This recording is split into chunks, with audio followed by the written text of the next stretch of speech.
Come for the money, stay for the financial freedom.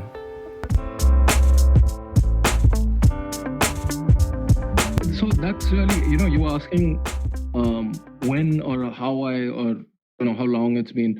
To be very honest, initially when I heard about Bitcoin, I was skeptical because I'm not an economist. I have I at least back then when I first heard about it, I had even less knowledge about money, what really money means. To me, it was just I never really thought about it as an about the definition of money. Like the whole unit of exchange, medium of exchange, unit of account, and what's the third one? Store of value. Yes, a store of value. That's right. So I mean, I never thought about all of these individual concepts. Money was just meant to be spent and earned, right? At a very abstract level, it was just a medium of exchange for me. So I didn't understand how money worked.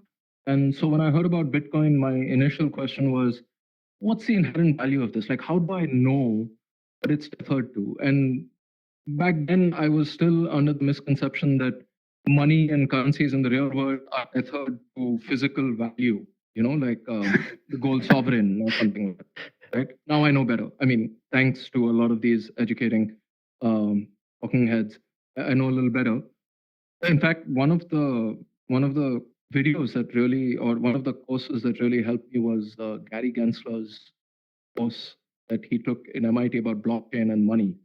I thought that was fantastic. Like it really helped open my eyes to a lot of the, how to think about money and things like.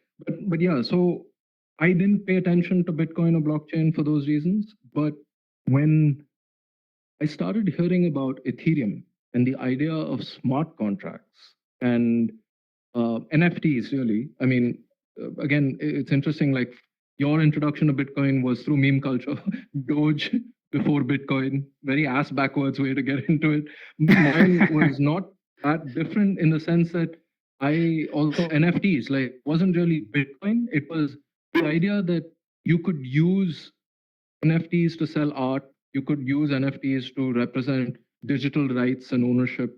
That really clicked, like something clicked in my head and I said, oh, okay, so wait, this has a use case outside of just speculation, which is what I thought all it was good for.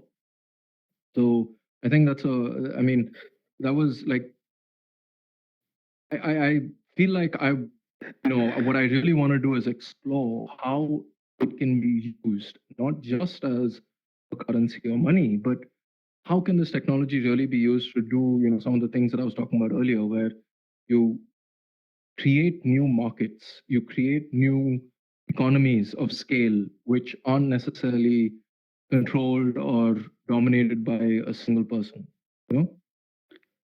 Yeah, it sounds very similar to the. Sorry, my phone was ringing, but we'll ignore that. That sounds extremely similar to my journey, where I think the juncture for me, like the entry into Bitcoin or the awareness of Bitcoin was through the meme culture. But then first time I put some money into Bitcoin, it was purely out of like, oh, I want my money to like gain in value. And when what I realized through this sort of rabbit hole of watching and listening to Michael Saylor in specific, this was during my COVID time. I literally watched about 20 hours of Michael Saylor speak.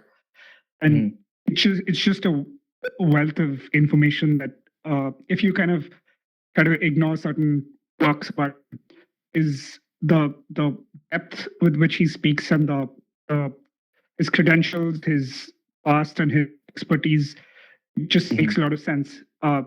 He I think like the way he put it is by the way, Michael Saylor was kind of as famous these days for being the first CEO of a sort of a Fortune 500 company who put a majority or like a big stake of his company's corporate treasury into Bitcoin.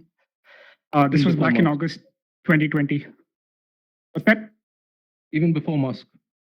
Oh, way before Musk. Like Musk, I think entered sometime in between December 2020 to February 2021. And I think it was actually Michael Saylor who pushed, or rumor has it that Michael Saylor was the one who convinced Elon Musk to getting into Bitcoin. Interesting. They had a Twitter exchange in December where Elon Musk said something and Michael's about Bitcoin and the sort of impracticality of companies investing in it. And Michael Saylor's like, I have something for you. And then they had like this background conversation that's confidential. And the next thing you know, in the quarterly announcements of Tesla in 2021, they had to announce and disclose that they had gotten into Bitcoin. But just going back to finishing my point about what the sort of driving force to get into Bitcoin was. My early investment was just, hey, let's see, everybody's kind of a buzz about this. Let's see my money grow as well.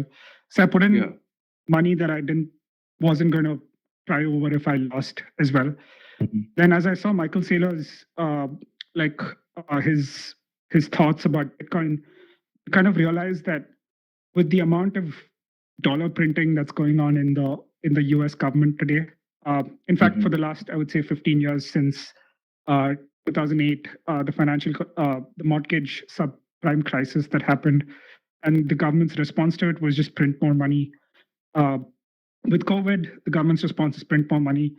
And I get that these are times where it's necessary to print money to kind of kickstart the economy, but the level to which it's happening and like you mentioned, the fact that it's not tethered to any concrete value is what's scary, where and a lot of people think about this as like, oh yeah, it's the government doing what governments do.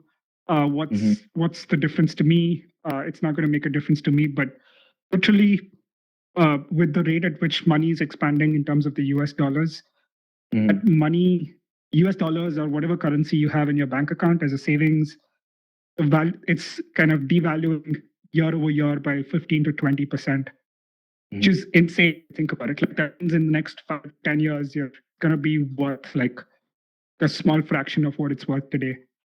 And that's like that realization was what sort of got me more confident in Bitcoin, where you're kind of in a situation where nothing you invest in is going to like preserve its value as well as Bitcoin does. And so, like Michael Saylor says, it was after a process of elimination of all other investment assets that he came to Bitcoin. And then it took maybe a month, 2 months, maybe 3 months for him to actually understand Bitcoin from a physics perspective, from a mathematical perspective, from a technology perspective, from a financial and economic perspective. And then when he was convinced, he's just absolutely 100% in. He just keep buying Bitcoin whenever they have some spare cash. Yeah, like for the everyday person out there, like it's Bitcoin is definitely worth like putting in like a small percentage of your portfolio if you're worried about risk, depending on how much tolerance you have for risk. There's some like the first Bitcoin or the first fraction of a Bitcoin you buy is going to be the hardest Bitcoin that you buy, and then once you get in, especially with the prices being so low right now, good time to get in. You know, I've never bought Bitcoin. I've only ever, I can't say I've earned it, but maybe I can. But yeah, Bitcoin specifically, I've never really bought. I've only gotten because of actions I've taken. But it's interesting. Where do you get your Bitcoin from? Your bonus Bitcoin? They're mostly from recommending other people get on exchanges, and the exchange then gives me Bitcoin. So, but you know, there's. I mean, I'm glad you asked that because there was in the early days there was a site called Earn.com, and that was purchased by Coinbase, and it's now called Coinbase Earn.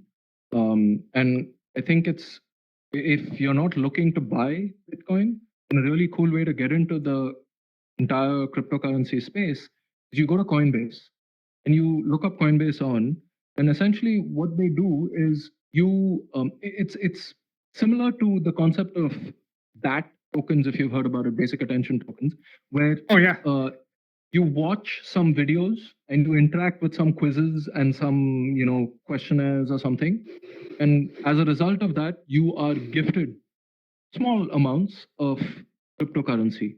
So I think that's a really interesting way to bootstrap the bootstrap your own or my own portfolio, cryptocurrency portfolio. It's like zero The risk, only right? Yeah, exactly. I mean, you're essentially just investing time. And I mean, you know what they say, time is money. And how you spend time, you know, like how Snoop Dogg says in the Corona ad virus.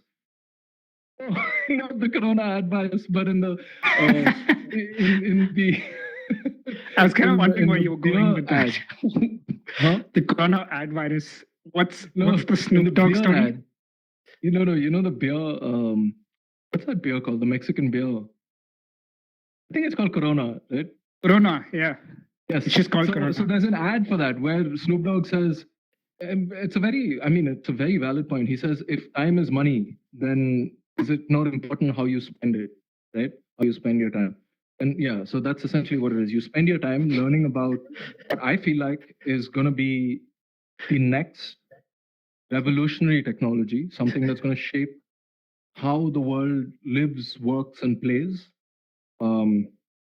Like the internet did, when it was first started. So I think it's a great way to get in. But, you also mentioned something else, which is interesting, which is that you got into the space as a means of making money. And one talking head that I really love listening to because of the depth of his, the depth of his understanding of technology itself and not specifically cryptocurrencies and Bitcoin is Balaji Srinivasan. His Twitter handle is Balaji S. And he mentions this. He says, come for the money, but stay for the financial freedom. And I think you were explaining exactly that you came in thinking you were going to make a quick buck, but when you looked at it, you realized that this is the means to a lot more, not just the. And I feel like it's important to. For me, it's been an important, important thing to understand that if I treat cryptocurrencies as a way to make a quick buck, it's nothing more than a Ponzi scheme. It's, you bunch of people trying to sell and convince you that there is value in something. But if I start exploring it more as what can I use this technology for to make my, not just financial independence, but independence from authority.